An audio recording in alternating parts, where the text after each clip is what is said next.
Dialogue चल रहा है प्रधानमंत्री नरेंद्र मोदी। एक्सेलेंसीज,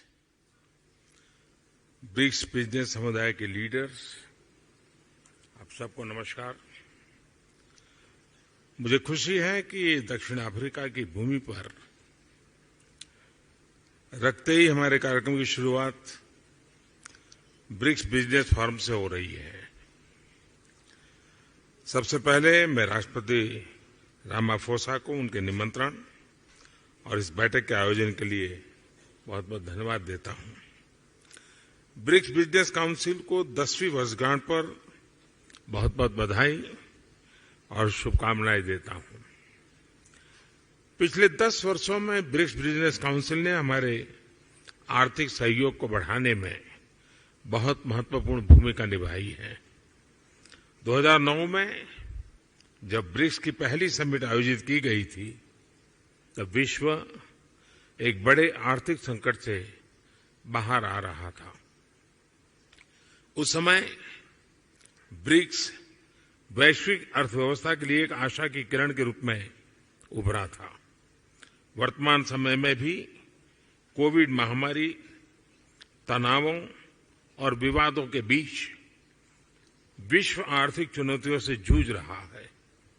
ऐसे समय में ब्रिक्स देशों के एक बार फिर महत्वपूर्ण भूमिका है। फ्रेंड्स, वैश्विक अर्थव्यवस्था में उथल-पुथल के बावजूद भारत आज विश्व की फास्टेस्ट ग्रोइंग मेजर इकोनॉमी है। जल्द ही भारत $5 ट्रिलियन इकोनॉमी बन जाएगा। इस बात में कोई संदेह नहीं कि आने वाले वर्षों में भारत विश्व का ग्रोथ इंजन होगा। ये इसलिए है क्योंकि भारत ने आपदा और मुश्किलों के समय को आर्थिक सुधार के अवसर में परिवर्तित किया। पिछले कुछ वर्षों में हमने मिशन मोड में जो रिफॉर्म्स किए हैं, उनसे भारत में ईज ऑफ डूइंग बिजनेस में लगातार बढ़ोतरी हुई है। हमने कंप्लायंस बर्डन को कम किया है, रेड टेप को हटाकर रेड कारपेट बिछा रहे हैं। जीएसटी और इंसॉल्वेंसी एंड बैंक्रप्सी कोड के लागू होने से इन्वेस्टर कॉन्फिडेंस बढ़ा है।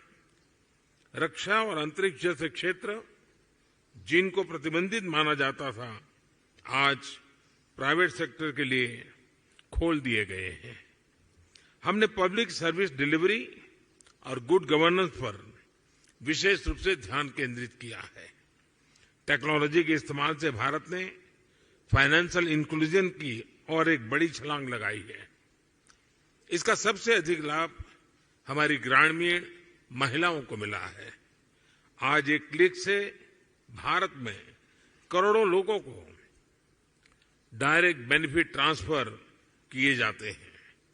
अब तक $360 बिलियन से भी अधिक ऐसे ट्रांसफर किए जा चुके हैं। इससे सर्विस डिलीवरी में पारदर्शिता बढ़ी है और भ्रष्टाचार और मिडलमैन कम हुए हैं। प्रति गीगाबाइट डाटा की कीमत में भारत सबसे किफायती देशों में है। आज भारत में स्ट्रीट वेंडर से लेकर बड़े-बड़े शॉपिंग मॉल तक यूपीआई यानी यूनिफाइड पेमेंट इंटरफेस का इस्तेमाल किया जाता है। आज विश्व के सबसे अधिक डिजिटल ट्रांजैक्शन वाला देश भारत है। यूएई, फ्रांस, सिंगापुर जैसे देश इस प्लेटफॉर्म के साथ जुड़े हैं। ब्रिक्स देशों के साथ भी इस पर काम करने के लिए अनेक संभावनाएं हैं।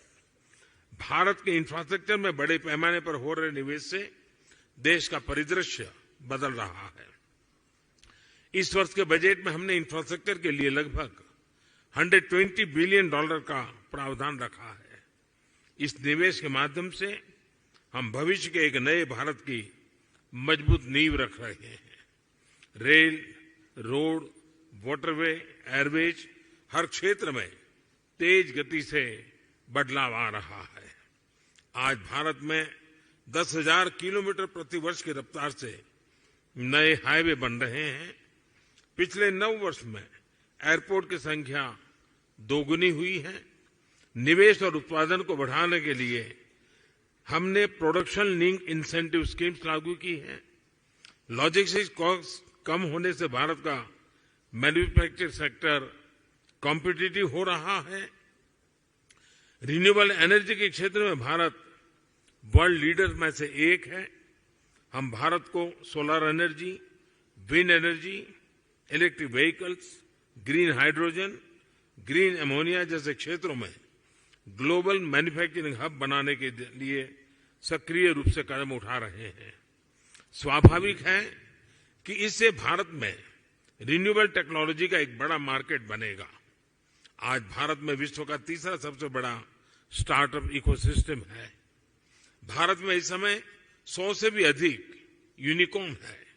आईटी, टेलीकॉम, फिनटेक, एआई और सेमीकंडक्टर्स जैसे क्षेत्रों में हम make in India, make for the world के विजन को आगे बढ़ा रहे हैं।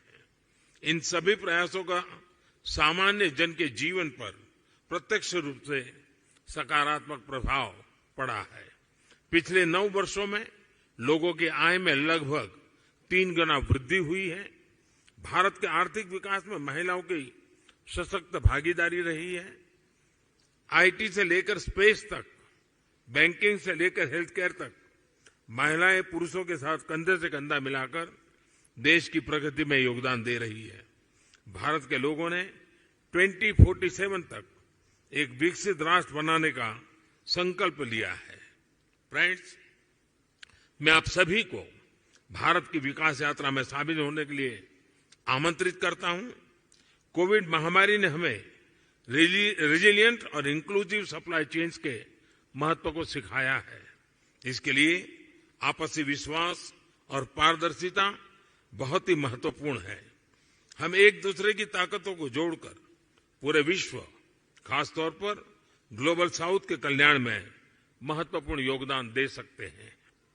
एक्सेलेंसी, मैं एक बार फिर ब्रिक्स बिजनेस जगत के लीडर्स को उनके योगदान के लिए बधाई देता हूं। इस मीटिंग के शानदार आयोजन के लिए मैं मेरे मित्र राष्ट्रपति रामाफोसा का भी आभार व्यक्त करता हूं। बहुत बहुत धन्यवाद।